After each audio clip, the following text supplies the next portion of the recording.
Oh, why you crying? Why you crying? We just started the show. There's no like, hey, settle down, settle down. Today we're going to be talking about gentle parenting, and Jason and I are going to jump into no man's land. We're going to be talking about parenting techniques that we think maybe are a little bit suspect, maybe some parenting techniques that we think are a little tried and true.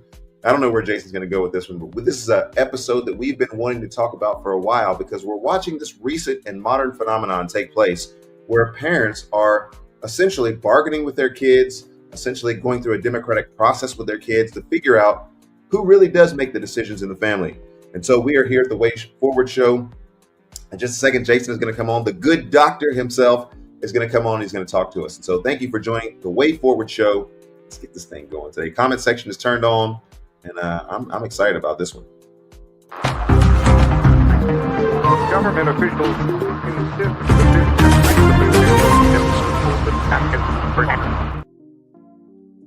Hello. What's up, my man? Good to see you this I- morning. Yeah, it's great seeing you as well. I see you I don't living know. large in the background Yeah, my palatial estate. there. Did I ever tell you the first time you used that backdrop? I did You not thought I'd made catch it. that it was. Yeah, well, I thought you were staying. Here's the thing: I thought you were staying with somebody who was really on the up, and you're looking at me like I remember having a conversation with you, and you can't tell if I'm being serious or I'm jacking with you, and you're just looking at me, but I'm serious as a heart attack. Man, that's a nice place you're staying in. Where you This staying? is my secondary studio.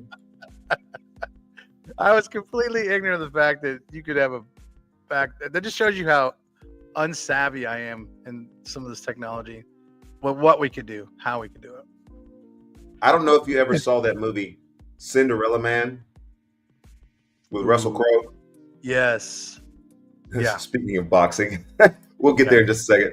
But Cinderella Yeah. Man, he has this scene where Russell Crowe's the prize fighter who's kind of down on his luck and everything, and he's going around. He's asking his friends, "Hey, just a little bit you can put in the hat. I got to feed my kids. I'm just trying to make it. I'm just trying to make it one more day." And he's going to collection. As a man, you kind of sense that part because he's at his last penny, his last wits end. He's got to go beg other people for food for his kids. It's kind of a low point. And then he goes to his friend, and his friend is like, "Hey man, I got you." His friend is always living large, nice suits and everything. And he's like, "Oh man, go ahead and come on in." He walks into his friend's house. His friend has got no furniture whatsoever. On the outside, it looked perfect. On the outside, he looked good.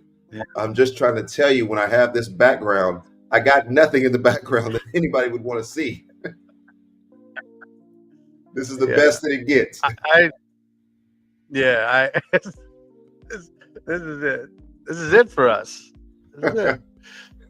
So I got I'm you. glad that people I think got that I made it, but sometimes when I'm wearing nice clothes, it's because the other ones aren't clean. Yeah. I got you. Yeah. No, I just thought it was so foolish of me. I was sitting there like, man, Erskine, man, who are you staying with? That's good Yeah. stuff. This You're is my new what are you studio. talking about? What's day? What are you talking What's about? day? Well, that's great. Speaking of fighting Right. and pugilism, Yeah. did you get a chance to, kind of dateline this, but did you get a chance to see the Mike Tyson fight last night? It's so crazy that you said that because I can remember saying that as a kid. And now I'm almost 60 years old. We're here. We're saying it again. Yes. I did not get to watch it. I tried to do the Netflix thing, but Netflix was a bust. Oh, really? I couldn't get on for anything. There's a lot of people watching it, and Yes, there were. so I had to read it as it was going on ESPN. They had rounds, and it just looked like it was kind of a lackluster fight where Paul just kind of led the way in jabs and punches, and and then I talked to Sonny this morning, and he said it was kind of a boring. The highlight of the night was two women who were fighting a little bit before that. Oh, yeah. So the Tyson Paul fight wasn't that lustrous, I guess. He did say like at the end, Paul did this weird thing where he bowed to him and gave him a hug or something, but that to me is just all YouTube. Oh yeah. shenanigans. Oh yeah, there's a lot of hype, Just, there's a lot of smoke, there's a lot of shadows. I mean, I think Mike Tyson was really trying to go out and box, but you could tell, I could tell when he was walking down the tunnel, he just didn't have it. Well, Sonny said he had a knee brace on. He had a knee brace on. But you can't show up to a boxing match with a knee brace on. Yeah. All of his power came from his legs and his hips. He was a force when he could kick those hips. I mean, that was his thing. He would get you a body shot, and then he'd uppercut you, and you're done. 60 seconds, you're done. Yeah. He had no legs. His legs were jelly. Yeah, he had no legs. That's what I read, and that's kind of what everybody's affirming. But for 58 years old, he went 8 rounds with this young 28-year-old kind of boxer, and held his own. I don't know. Not many 58-year-old men could say that. So I give him, Duly give noted. him props. The man can still fight. He can. That's not a dude I'd want to tangle with. Yeah. So anyway, we'll talk about that a little bit later. We're gonna get on gentle parenting today. Fighting. Let's go into progressive parenting. Yeah, exactly. Yeah. We're moving from that topic of fighting and biting, to the next topic of fighting and biting, which is sometimes kids. And we'll get into some Matt Walsh stuff here in just a second. But why don't you lead us, good doctor, in a word of prayer, and we'll get started with our topic today. Father, we're so thankful this morning that we get to just have a conversation together and to talk. And I always am thankful for Erskine and his ministry and his life and his wisdom and his input. I just pray, Lord, that you would just help us to think wisely about our parenting. We are getting the opportunity to influence the next generation. We get the opportunity to show who you are to these kids, and we have to do it right, Lord. We have to do it with a bit of humility and grace, but with intention and discipline. And so just help us to talk wisely and be gentle but firm. We ask in Jesus' name, amen. Amen. So we are voted the number one show. Well, we voted on it by ourselves. But yeah, in case you're wondering, we took 2 votes, and they both came in favor of our show. Do we still have an Indian audience? We were Yeah. pretty big in India, weren't we? Yeah, well, all around the world, there's people who tend to watch this show. Tend to kind of step in. They tend to pay attention to sometimes what it is that we have to say. So I wanted to put the fair use clause up there just to let people know that we are using this under that, guys. And so when we use source material, it'll be under that clause as well. If you haven't already liked and subscribed to the Wait Forward Show, go ahead and do that. All right. I want to get into some of the Matt Walsh stuff here. Just from a general cultural commentary perspective, I think he's got some pretty good things to say. And we'll start with a definition that he gives and see if this definition is valid related to gentle parenting. All right. Punishment. It's centered on partnership as both parents. Let me back that up just a little bit. Continuing, quote, gentle parenting is a means of parenting without shame, blame, or punishment. It's centered on partnership as both parents and children have a say in this collaborative style. The quote, gentle parenting, also known as collaborative parenting, is a style of parenting where parents do not compel children to behave by means of punishment or control, but rather use connection, communication, and other democratic methods to make decisions together as a family, says Danielle Sullivan, a parenting coach. Gentle parenting teaches children that they can be active in the world, set their own boundaries, trust their own needs, and make their voices heard. All right. Mm. We'll leave that up there for people to look at. In terms of definitions, I know we always like to start with the definition and work our way from there. So let's get it. Good doctor, where do you want to go today? Oh, man. Ooh. Talk about a subject that is dear to my heart. I have 5 children of my own. I work with children and parents. I see all kinds of different things. And I also read my Bible. And so oftentimes those things are at odds because I'm watching things thinking, this right here is a mistake. This is a mistake.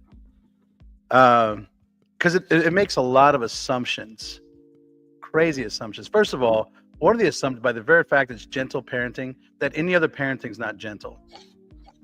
That's an assumption. Authoritative parenting, for instance, is not gentle. But that's not true, right? The other assumption this thing is making is that children have the capacity to actually partner with you, collaborate, share in the democratic process, as if they come preset with these categories or abilities to just kind of actually engage inside of the discussion and also be able to understand the consequences that are coming. That's just not true. That's not true. Okay. There's some assumptions that are here. They also assume that the democratic process is a wise way to parent your children, and it's not. Excuse me. Okay. It's not. There's some things that I think that are characteristics. So maybe to help our discussion a little bit, I think there are some things that I've noticed with, say, gentle parenting or permissive parenting, right? Now, Jason, before you do that, can I get you to dive in for just a second? There might be some people who are watching this or will watch this a little bit later who are kind of wondering, again, a little bit more about the context of parenting that you have, the experience that you have. I have 2 kids. We're a foster family, and so we've got a lot of iterations, and we've had family size of 5, 4, 3, I mean, all different combinations of that. And so I'll be speaking into it from that vantage point. But you have 5 kids, and just give just a general overlay of your family before you go into this point about where the shortfalls are. I have 5 children. Naomi's going to be 21 in January. Elias is 7. So that's our spectrum.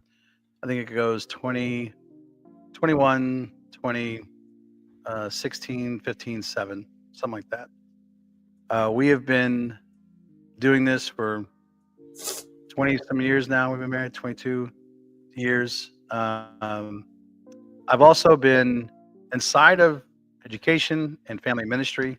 So aside from my parenting, I've gotten an opportunity to work with a lot of families and children over the years, inside the public school district, inside of private school, inside of mentoring type ministries.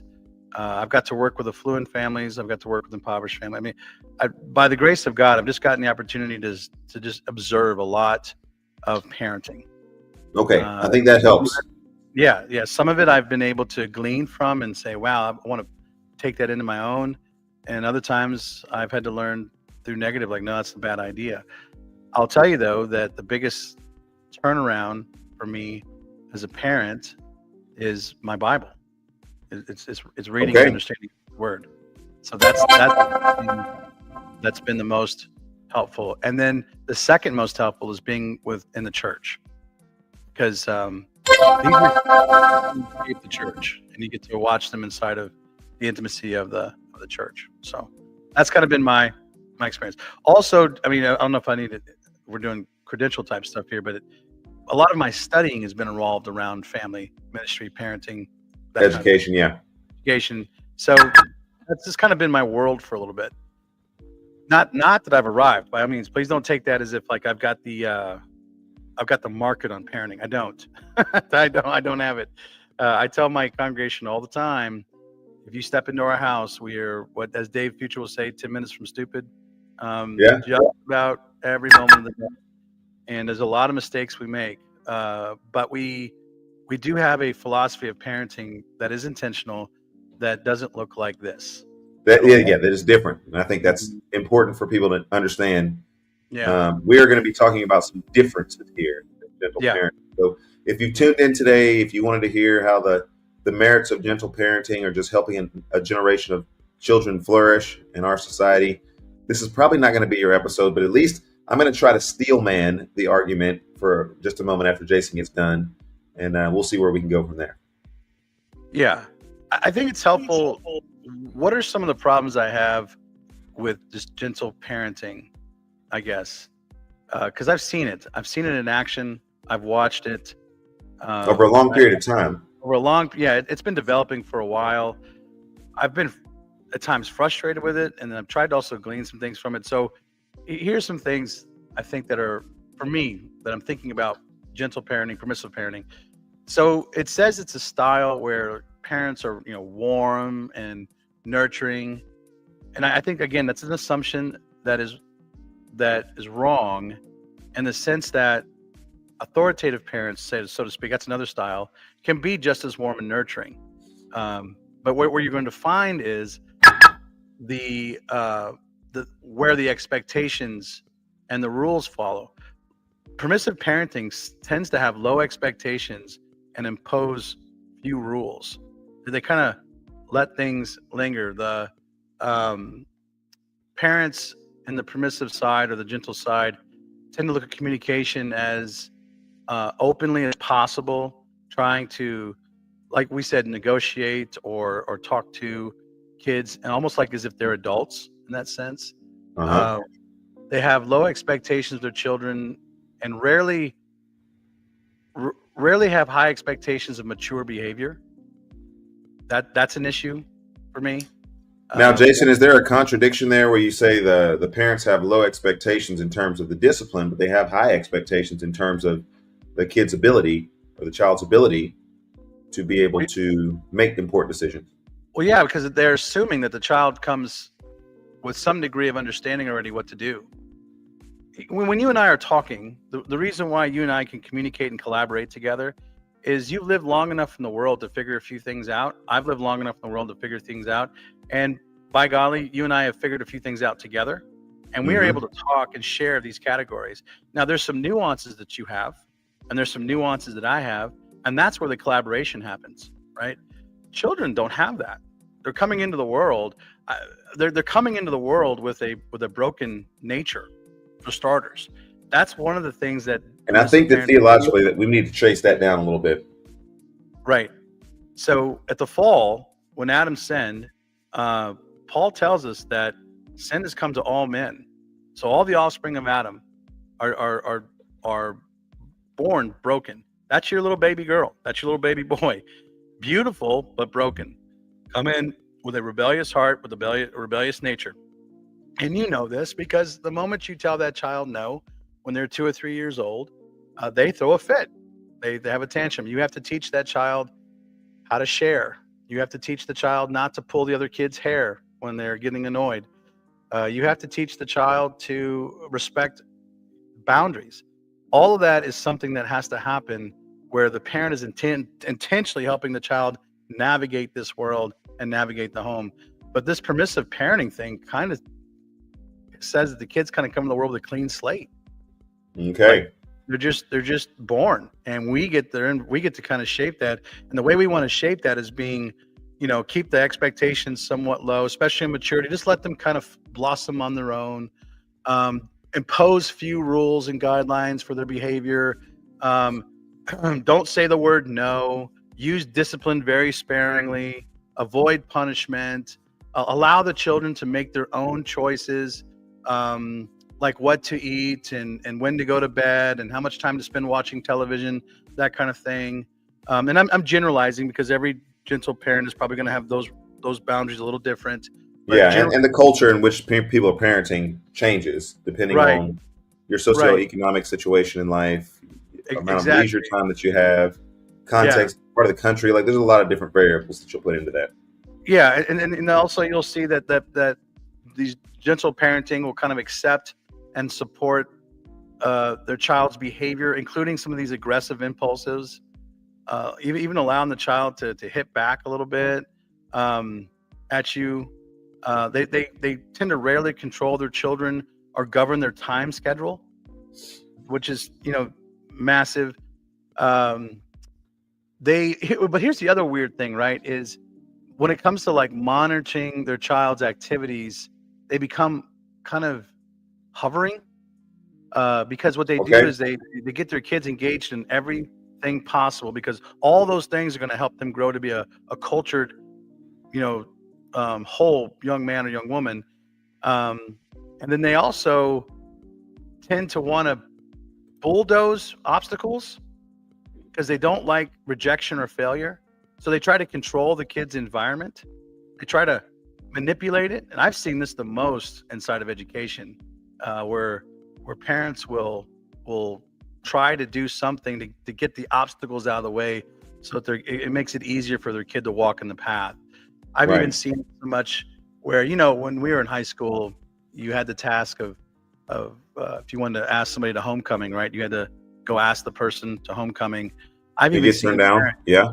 yeah, because parents are so afraid of their kids getting rejected that moms will call ahead of time and talk to the girl's parents or something, or the guy's parents, and try to see if this is going to be a good thing or not, and then allow their child to go there. I just thought that was insane. I thought that was crazy. I thought that was you don't know how to handle rejection. And here's the downfall of this is that studies are starting to show that these kids who grew up in a permissive parenting household tend to have increased alcohol use, higher rates of misconduct at school, and lower academic achievement. They're just not as motivated. And Okay. we've been doing this long enough that now we're starting to see the results. And so this is what I've seen. Just my observations as I'm watching this happen. They don't like to say the word no. No, you know, you're about to stick your finger in the light socket. Are you sure you want to stick your finger in the light socket? Could there be another place you want to stick your finger? No. You smack that hand, you say no. That'll kill you. Don't mess with that. Yeah, Don't it's do that. interesting, and I'll just talk a little about this, and then I want to try to steel man an argument here. From our vantage point, you know, obviously we've not subscribed to gentle parenting. I was raised kind of old school, if you will, and I've thought if I can cherry pick anything from the old school, it is this understanding of authority. It is this respect for authority. It is this idea that there needs to be purpose and direction and intentionality in what it is that you're doing. It is this idea that, you know, coming with a biblical worldview and an understanding of the fact that we do not have a tabula rasa or a blank slate when we come into the world, that we're dramatically bent in the direction of sin and wanting our own desires, our throats an open grave. And so lies and deceit and all those different things is resonant within the heart of a child. Believing that and acting upon those types of things as a parent has been interesting. The case study, I would say, for our family at least, is that as a foster family, we have to introduce at periods and seasons of our family's existence kids into our family who, by virtue of the fact that they're wards of the state, we are not able to punish them with physical discipline. We are not able to set some of the rigid boundaries that we normally would as a child for our own children. And so that's been a challenge and an obstacle whereby we've had to, in some cases, default to some of these techniques of, you know, redirection, de-escalation, negotiation, and those types of things. And I can guarantee you that when we've done those types of things, it's been, you know, with mixed results. And I would say, by virtue of our experience, we think that, and I'm speaking on behalf of my wife now, we think that we, in some cases, do a disservice to those children who are not given fixed boundaries with immediate consequences, because you allow things to go on and on and on and on. Right. And it doesn't instill the confidence that people think that it's going to instill in the child, but in terms it promotes a type of existence whereby the child is uncertain as to where the boundaries are at. Am I negotiating these boundaries as a child, or are you negotiating these boundaries? Well, how are we going to figure this out? How are we going to move forward?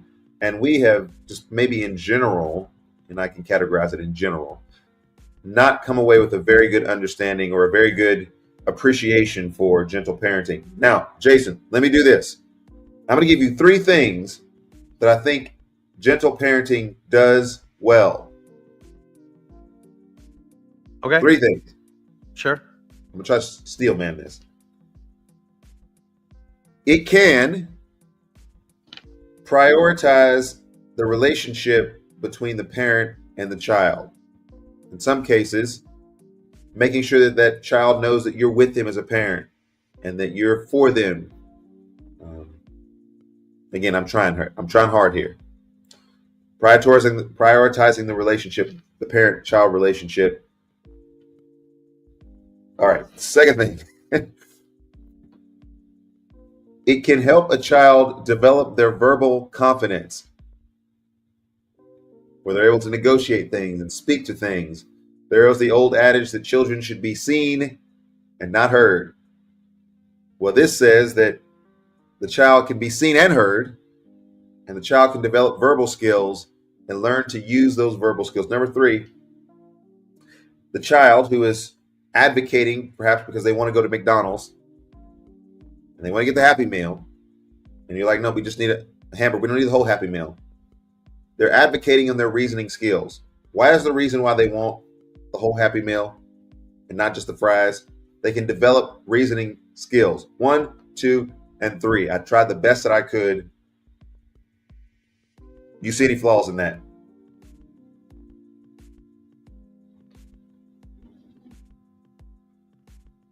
Well, Jason? Well, he gone. He gone. Let's get him back in this thing. All right. So I want to try to stop this for just a second and take over this part of the discussion whereby I have given 3 what I consider to be strong arguments for parenting. I want to give a couple of things that I think are the error. Again, Jason and I, whenever he comes back, if he comes back, he may be gone. He may have just said, you know what? I disagree with your entire list. I don't want this thing anymore. There we go. Did you disagree? I didn't hear what you said. Yeah. Okay, so I'm sorry about that. I guess something's wrong on my end. So let's take the idea that you can that gentle parenting prioritizes the relationship between the parent and the child. Is that what you said? Yeah, it's one of the ones. Okay. As if other styles don't. Again, the authoritative. So let's just. I'm using authoritative because I think that's the one that aligns closest to biblical parenting. When I prioritize our relationship, I'm not thinking about the immediate. I'm thinking about the long term. Okay. Right? I'm thinking about what is this going to do in 10 years? What is this going to look like in 15 years? If I can deal with this now and create a strategy now for us to understand this world together, then I need to be the one who takes the responsibility for this relationship. I'm the parent. I need to take responsibility. And because right now the child is weak, but there's going to come a day when the child grows up and they're going to take their own responsibility. And then our relationship is going to change. That's going to move from me being the authoritative parental guide, the wise sage, so to speak, to now being the mentor on the side. I've seen that happen in my own relationship with my daughter. I'm now not an authority over her. I'm an authority beside her that she now has to consider or can choose to consider my instruction. But now she's going to have to make up her own mind. I don't think gentle parenting prioritizes the relationship enough. I think it's short term. You know what I'm saying? I don't think it's a long term priority. Here's something to think about. And Randy Stenson did me a big favor in seminary when he described child development a little bit to me. So I understood why I was doing what I was doing. Many parents right now try to operate their parenting style. If you think about a cone, and let's say that cone is upside down. What they do is they tend to give their kids a ton of responsibility and freedom when they're little, when they're young. And it's just, so think about that's the big end of the cone, right? And they just, all these decisions you get to make, all this freedom you get to have. And as the kid begins to grow, they have this expectation that that's always how it's going to be. Well, then the parents begin to tighten things up a little bit because they're starting to see these attitudes and behaviors they don't like. And they start to kind of cramp it in. All of a sudden you get to teenage years and now you've got rebellion and fighting happening in the house. Whereas you should have taken the cone and turned it upside down. You tighten the decision making up early so that you can loosen it up as they get older. Because now they have the capacity to actually understand the consequences of their decisions. At a younger age, what you're going to do is you're going to instill and you're going to create all the categories of wisdom and foolishness in their head. Well, many of them. And you're going to help the child think through a grid as they are making these decisions. But you get to make them early on because you're the adult and you know the consequences. As the child gets older, you begin to release that a little bit and open it up so that they have the opportunity to make these decisions and suffer the natural consequences on their own. And in an environment where it's kind of safe to do that until they get out in the real world and the real world starts kicking their behind. So what we try to do is give them a grid to think through. Well, I don't think gentle parenting prioritizes that process. It doesn't understand that process. So the relationship's going to fall short somewhere around 12, 13 years old when this child is not really picking up what you're putting down. And now they're starting to fight back and they're wondering, why are you restricting me? You gave me all these opportunities of freedom when I was a kid. Now you want to tighten the reins up? Now you want to take the keys from me? Here I've been treated an adult this entire time. Now I'm 13, 14. Now I'm not an adult. And now you've got rebellion in the house. And you've got a horrible next 4 years. I'm speaking generally, so just keep that in mind. Because parenting is a spectrum to some degree. You don't even in the Christian world, parenting is still a spectrum. There's some movement about how to do this, but I don't think gentle parenting fits on that spectrum, the way it's presented, the way we're seeing it. So, Jason, there's a couple of things that you said there that I think we need to kind of tease out just a little bit in this discussion.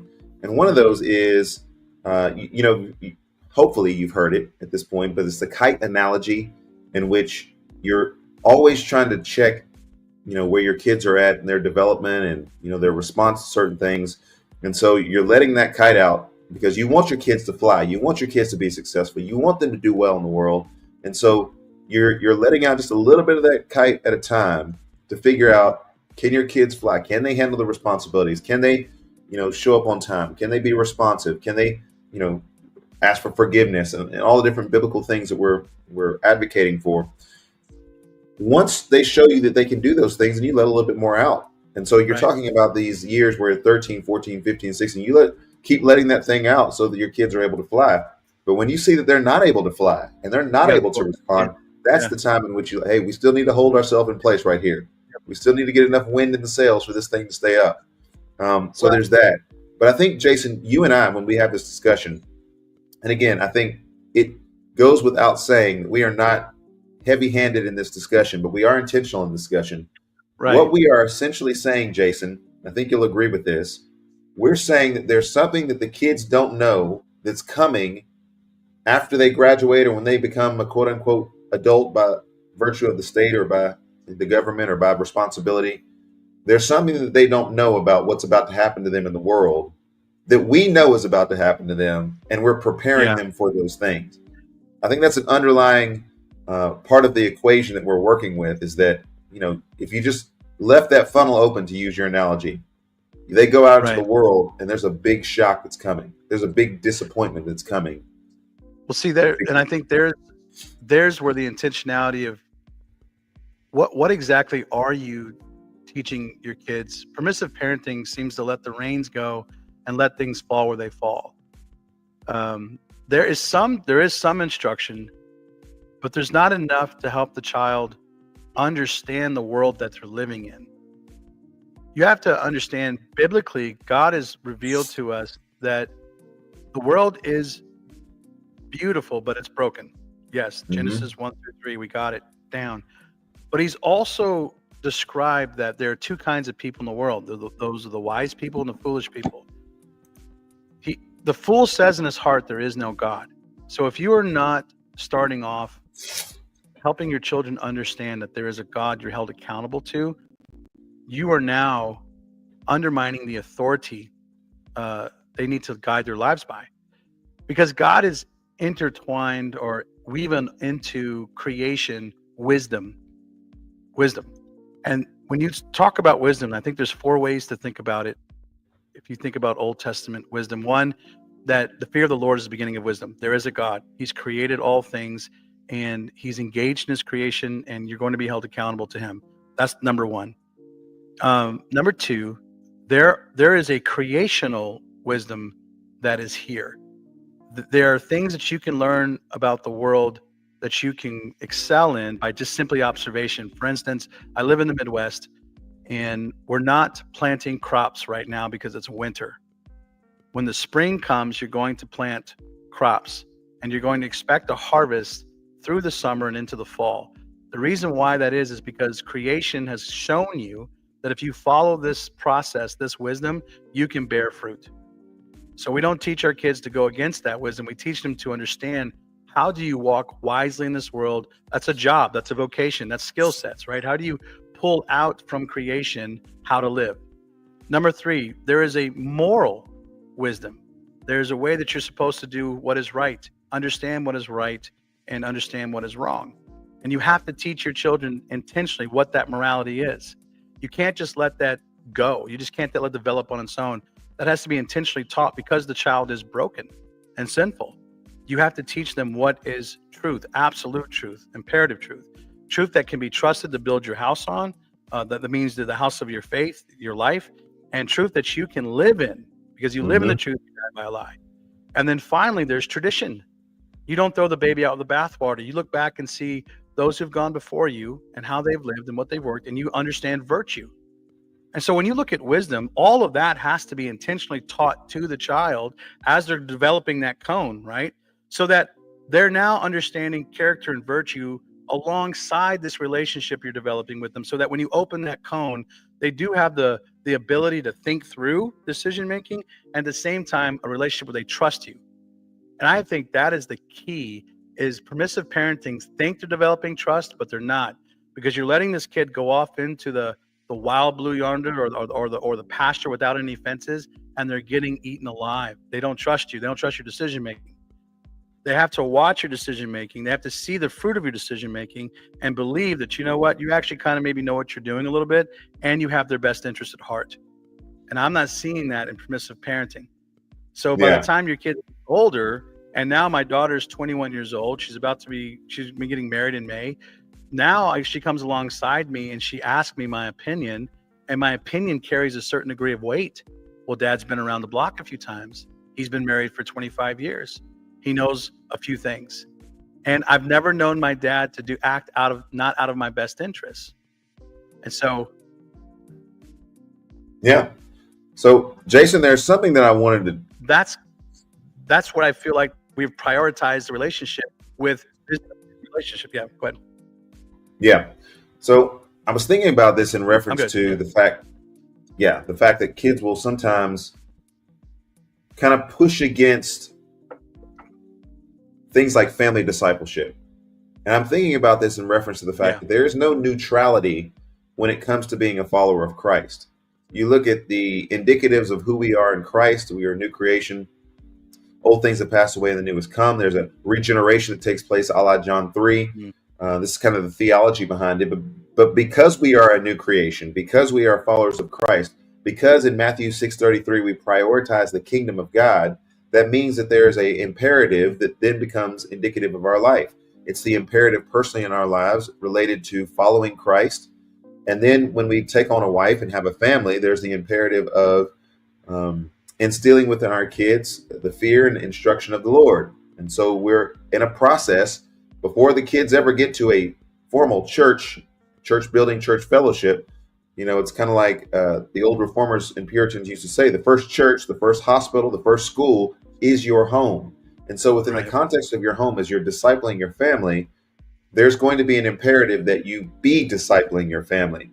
Now, what happens when you sit down with your kid and the kid says, I don't want to go to church. I don't want to read the Bible. And I think that is the part where permissive parenting begins to fall down, is there are certain things that we don't negotiate, because in our spiritual life, there are certain things that we also do not negotiate. We don't negotiate whether we're going to be a Christian today and not tomorrow. No, we're a follower of Christ every single day. And so with that comes the imperatives of being a follower of Christ every single day. And with that comes the structure, the kind providence of God, thankfulness, grace, all those different things that we have that we are supposed to be actively doing within the context of our lives. Gentle parenting just falls down on that, because at a certain level, and you know this, Jason, and if you're a parent and you're watching your kids grow up, you know at some point they don't want to go to church. At some point, they don't want to read the Bible. And gentle parenting is not able to, there to negotiate whether or not you do or you don't. Well, that doesn't also allow them to work through something,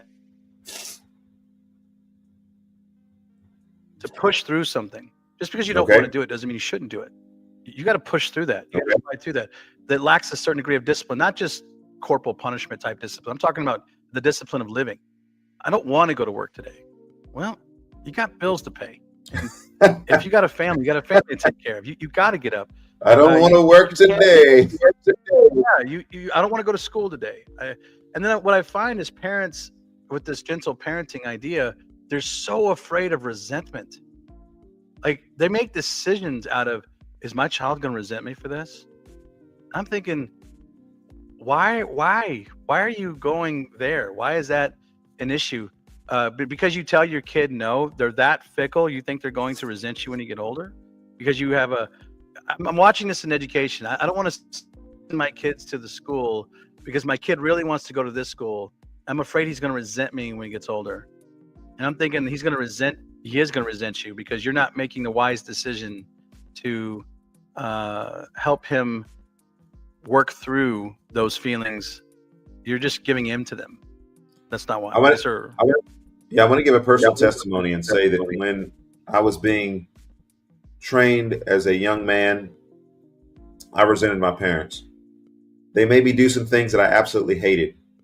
And I remember at times, maybe even vocally saying to my parents, I hate you for what it is that you're doing.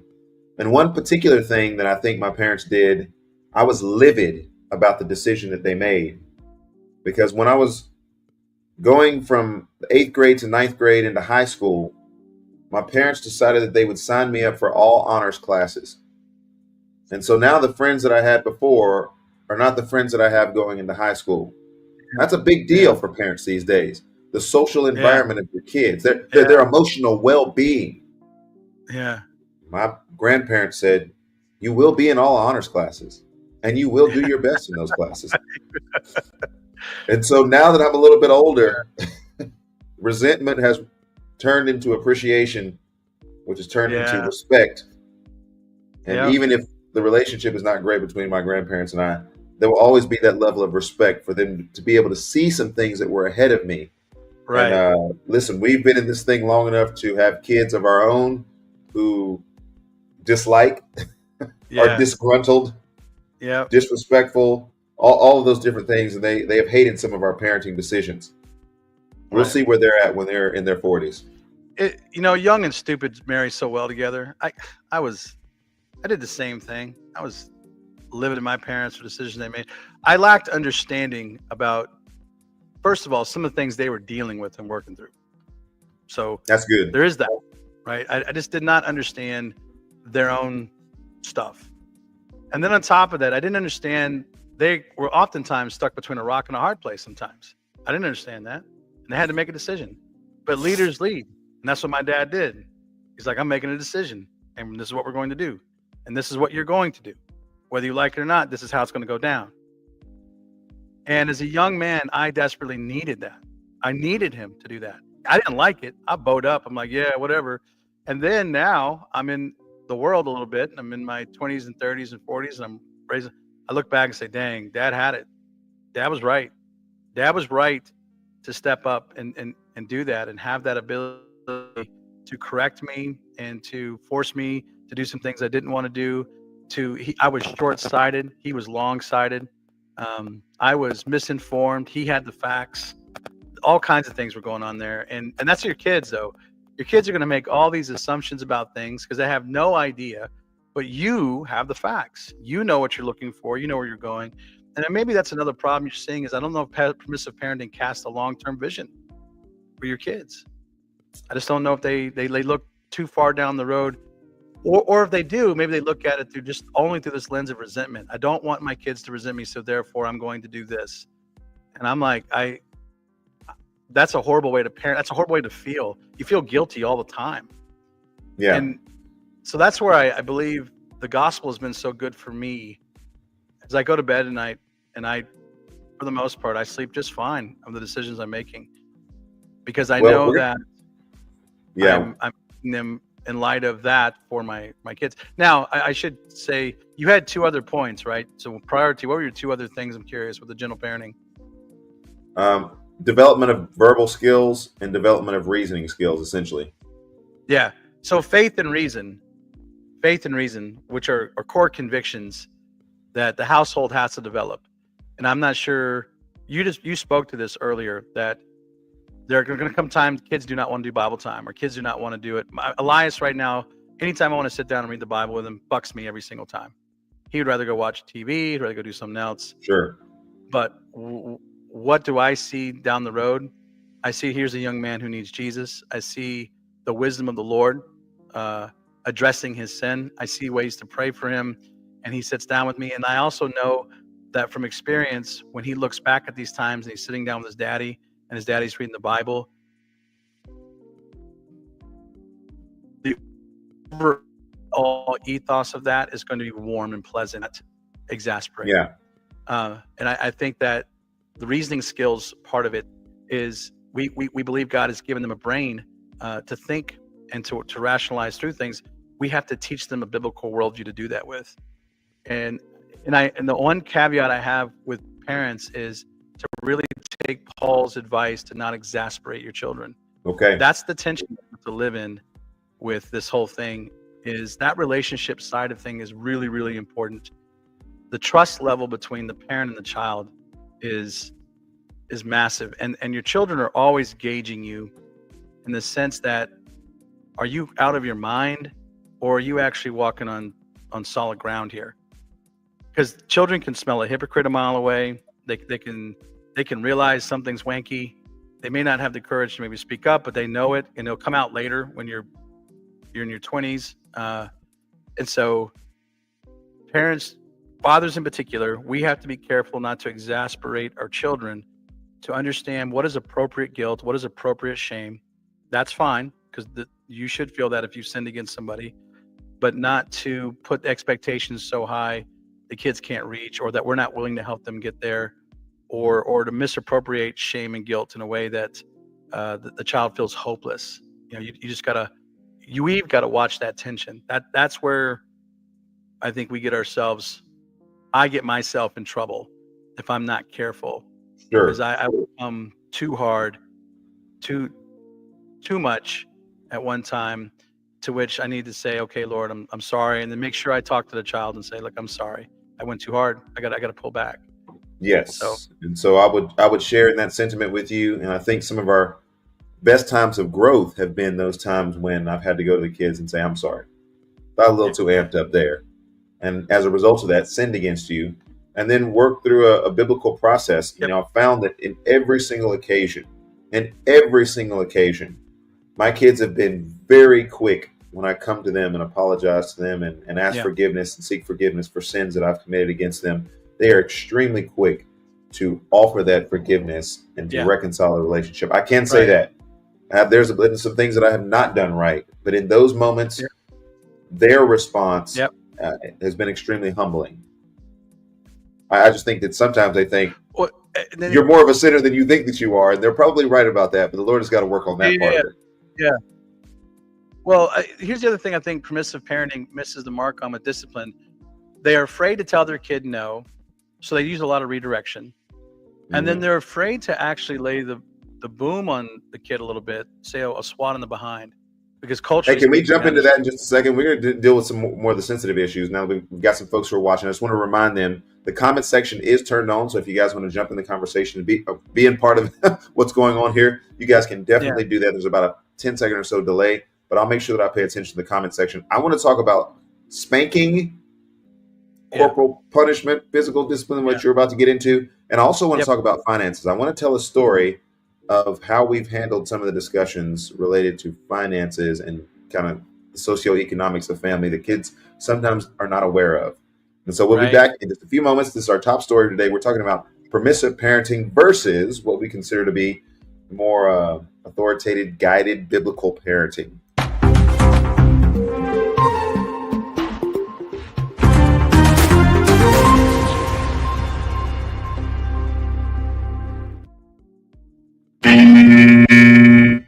You're going to lower the boom.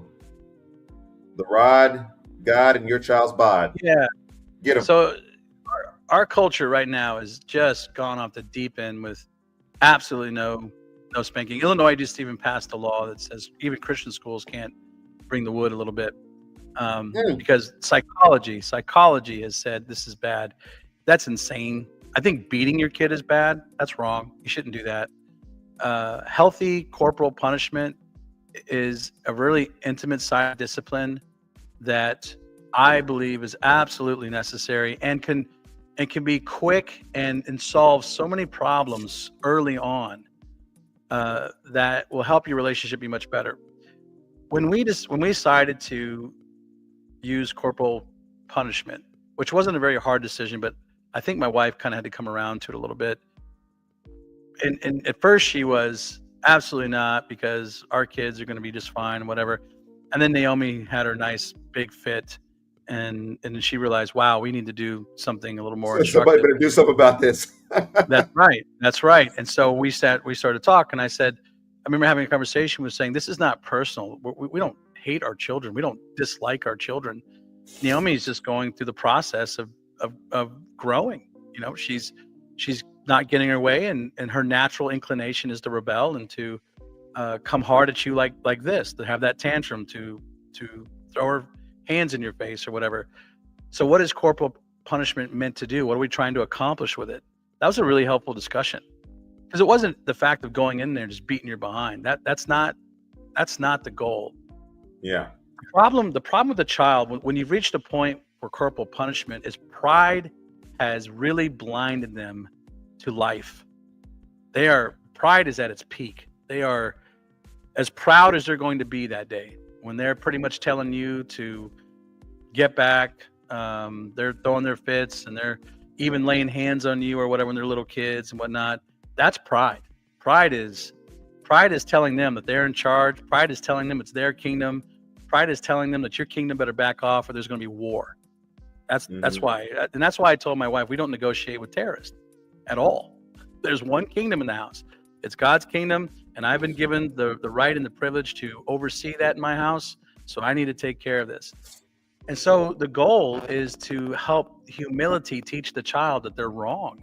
That's not the way to live. Pride leads to death. And if they keep continuing in this pride, they're going to fall. So when we go into the bathroom, so to speak, that's where we typically did our corporal punishment. We talk about where those lines were crossed. We talk about, hey, this is not what I expect from you. This is what the Lord expects from you. And you're going to get, and we dish out exactly what punishment you're going to get. You know, 1 swat in the butt, 2 swats in the butt, whatever it's going to be. And then afterwards, after the spanking happens, the spanking now humbles the child to realize you're not in control, you're not king, you're not Lord, but you crossed these lines and you need to get back over. And then there's an embrace. There's this, I love you too much to have you disobey. I remember hearing Dave say that 100 times to his girls in his house. I love you too much to have you walk in disobedience. You can't do this. This is not good for you. And, Dave, and referring to a pastor who mentored you. Yeah, the Dave Puchel, who discipled me and still disciples me. And I remember telling that to my kids as they were growing up. I said, I love you a lot. And this is going to break our fellowship, and this is going to break your fellowship with God. And I don't want that. I need to fix this. And so we had this teaching moment. Then is a great opportunity, you know, children, obey your parents, the Lord, for this is right. Honor your father and mother, that it may go well with you. Mm-hmm. Is it going well with you? No, Daddy, it's not. Okay, well, let's get back on track.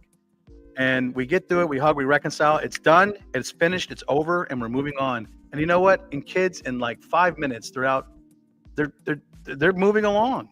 Like they're not this lingering thing of something lingering for like hours or weeks on end because that was never fully resolved. I think that does more emotional damage than a spanking on the behind does in a couple of minutes. Uh-huh. And that's how it went. We used the wood for that moment, and we also were wise because we had to understand what's the difference between foolishness and rebellion. Foolishness is wrapped up in the heart of a child, and that will show itself in just doing silly kids things, right? And so the kids would do foolish things. We had creative ways to deal with that. Sometimes it was sitting in the foolish chair. I don't know if you guys ever did anything like this. It's a wall sit. What how you're acting is as foolish as sitting in a chair that's not there. That's how we would phrase it. Mm-hmm. And so either you're going to be one of the greatest soccer players or powerlifters in the world, or you're going to realize this is foolish. You know what I'm saying? Yeah. We had stuff like that, mountain climbers or jumping jacks, something to help redirect. But when there was flat out rebellion, that was where we said no, because this leads to death. This leads to death. We got to deal with this ASAP. And I think permissive parenting does not allow any of that inside of its framework. And I think it just allows issues to linger way too long in the house. and Yeah. the child suffers for it in the long run. We could probably do a whole episode on just the issue of spanking children, because I'm thinking about even in our own family, how many safeguards, if you will, checks and Right. balances we would put in Right. there. It was never, Right. when I would get a spanking when I was little, it's because I had done something that was foolish, or I had done something that was wrong, just flat out wrong. And Yeah. the anger of my disciplinarians was at a high level, meeting me Yeah. at a place where I'm now You're being very disciplined. vulnerable. Yeah. And I didn't Yeah. feel like that was ever appropriate. I didn't feel like it was biblical as well. And so I love the fact that we're at least diving into an area where, if you've never heard any of this before and you're having some discussions about maybe we're not going to do this sort of permissive parenting, Yeah. maybe we are going to have some biblical, instructive, intentional, Yeah. parenting, then we would never do that when we were at the height of our anger. We would put a safeguard in No. there so that we're actually having Yeah. a discussion, so that we actually understand how many Yeah. SWATs are about to come and why they're about to come. And Hebrews chapter Yeah. 12, this legitimizes you in the context of the family, like all of those different things. We could do a whole episode on that, Jason, but the time is running short. I want to talk about one story that is more of a recent story and recent phenomenon, because as you know, as the children age, the form of punishment, the kind of punishment may obviously need to be altered Yeah. as the It kids changes, age, yeah. and Yeah. what actually speaks to them.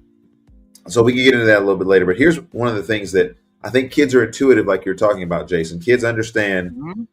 the socioeconomic strata of your family. They can look around, they can see nice cars. We used to do that on the school bus. Oh, that's my car. Oh, that's my car. Yeah. I want to have that Yeah. car when I get up. That's your car. It's all junky and everything. Look, Sanford and Son. Like, so we would get into those kind of things. But you would recognize your family maybe don't have the nice car. Look at houses. Maybe your family doesn't have the nice house. Yep. There are certain things that, as a parent, we've not invited our kids into a discussion to look at our bank account every month to see where the expenditures are going and what's being paid for and what's not, and what we're putting in savings and what we're trying to do for them as kids. We don't go over all those financial details Right. because it's not their place to know those kind of things. Right. However, in very many occasions, and maybe you can testify to this as well, very many occasions we've had to make decisions based on where we're at financially, knowing the number of responsibilities that we've got to take care of. So when a child asks for a new thing, or they want this, or Yeah. this is gonna take us beyond the budget that we have, you got to say no. Or you got to Yeah. delay that, or you got to find some way to have that conversation so that they understand that there are limitations, there's limits to this, and there's levels to this. And it's only been recently that we've had to have some of those discussions related to finances, to just basically say, hey, we just don't have it. If we had it, we would have given it. Yeah. To help our kids just decompress a little bit. Yep. If we had it, don't you know we would give it? Yeah. And again, I think that speaks to the area of trust. I think it says volumes about the relationship that you're developing with your kids. Even when they Right. can't see those things, they can kind of intuitively figure out, oh, our parents, they can't act like that. They can't, do these kind of things.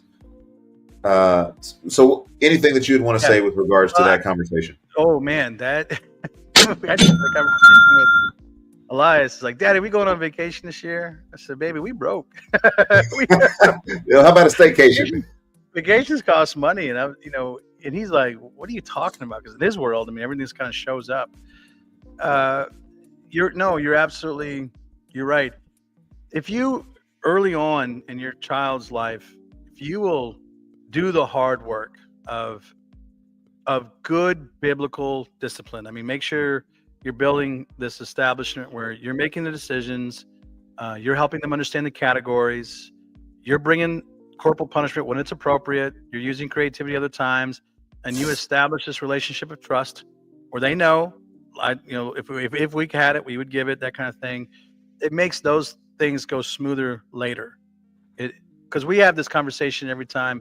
When Naomi turned 16, we didn't get it. We didn't have the money to get her a car. She had to drive the truck around a little bit, and she saved up some money and bought her own car. Ethan turned 16, and we don't have money to get him a car. Vacation cars, camps, yeah. travel teams, extracurricular things. Extracurricular things. Abigail Lillian is 15, got her permit, coming into 16. We don't have the money to get her a car. We don't have money to get her a car. She looks Certain at types of us. cell phones. Yeah. Yeah, she doesn't have a cell phone. Abram doesn't have a cell phone. That costs money, and they trust us though with these decisions, and they realize that we said no a lot when they were little, so that we could say yes more later, and we have. And there've been times when, we don't say yes or we don't say no just for arbitrary reasons. If we could do it, let's do it. Let's be generous. Otherwise, no is okay when they're little. Now, when we got to 15 and we have to say, we would love for you to have a car. It would even be for our benefit that you have a car. We just can't afford it. There's no pushback. She's beautiful about it. She's understanding. Naomi and Ethan both were. They completely understood. They understood where we were, and there was no.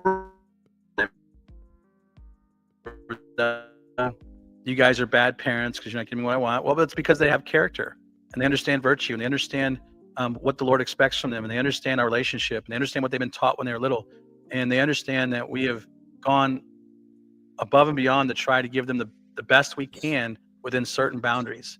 And there's a respect level, and I really appreciate the way my kids have responded to that adversity, because they have a depth to them that's really wonderful to watch. Abram's the same way. Abram knows that this is where we are, and it's okay.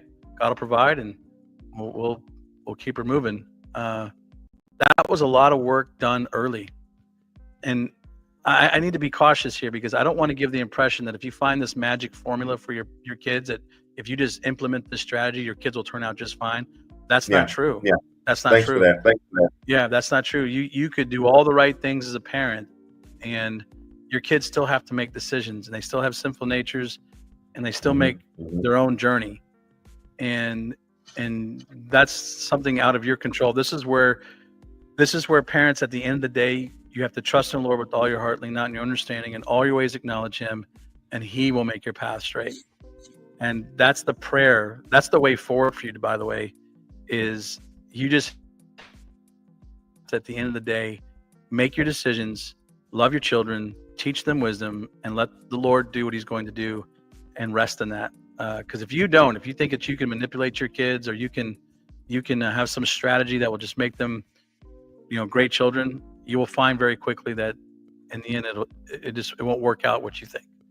You have to let God do this work. That's it. Give the church a way forward. Give the church a way forward. Trust in the Lord with all your heart, lean not on your understanding, all your ways. Acknowledge Him and make your path straight, first and foremost. Second of all, be intentional with your kids. It's okay to provide authoritative, wise guidance to your children. Do it early and often when they're younger, so that you can loosen up the reins a bit. Provide a grid of wisdom for them to think through as they're making decisions at each stage of their life, so that when they become adults, they have that grid to think through.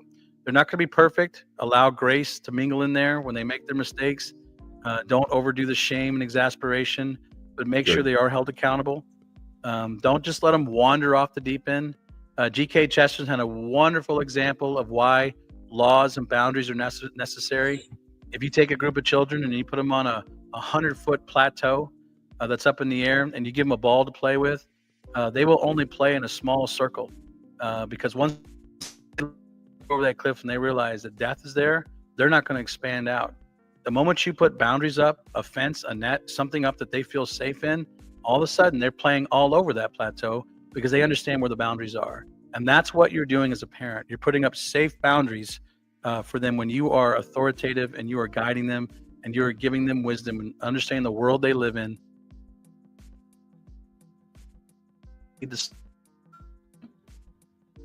To flow God's presence. So that's not going to happen in permissive parenting and gentle parenting. You're going to fail miserably if you continue with that philosophy. You need to embrace a more biblical oriented philosophy that allows for your authority to be upheld and their image bearing to be valued. I think Timothy Paul Jones called it gifts to be treasured and sinners to be trained. That's a wonderful tension. Yeah. Amen. One thing that is a important part for Jason and I is that we address the church and the concerns of the church. And As I was thinking through this, Jason, in preparation for this show, I was thinking about the fact that we are a spiritual community. We're a fellowship. We're a group of people who have been called out of the world. And where that collision, if you will, takes place, or where that community takes place, it involves families, it involves kids. And sometimes it involves a situation whereby we are not only training and discipling our own kids, but we are training and discipling in the context of other families and other people. And so to the permissive parents that are out there, I would just say that we do desire as a church and a community and a fellowship of the faith to disciple your kids. But for you to maybe assume that we would have the same type of philosophy when we're discipling the people of God that you have in your home is maybe a strain upon the church that I've seen, and maybe an area whereby we can come alongside of generally younger parents, permissive parents, and help them to understand that we live in a community together. If your kid is terrorizing the place because you've just let them just terrorize everything in every place that they've been, it does create an unnecessary and an unnatural tension that exists within the family of God. Families don't want to hang out with you anymore. It creates separation, it creates division. And the together nature of it, yes, we can work through the tensions, we can work through the disappointments, we can work through the discouragements. We are the family of God, we can do that. But why put unnecessary strain in the family of God because your kids are hellions and out of control? I think Jason has given us some wise counsel today, and hopefully this episode has given you an opportunity to begin to think through your parenting. None of us is perfect. I think after this show, there's several things the Lord has brought to my mind that I want to be better as a parent in. And hopefully with shows like this, we can encourage that kind of response. The kids would know that their parents watch the way forward, and that as a result of that, we are better parents moving forward and moving the Church of Jesus Christ forward. So thank you so much for watching us. Thank you, Jason, for all your contributions.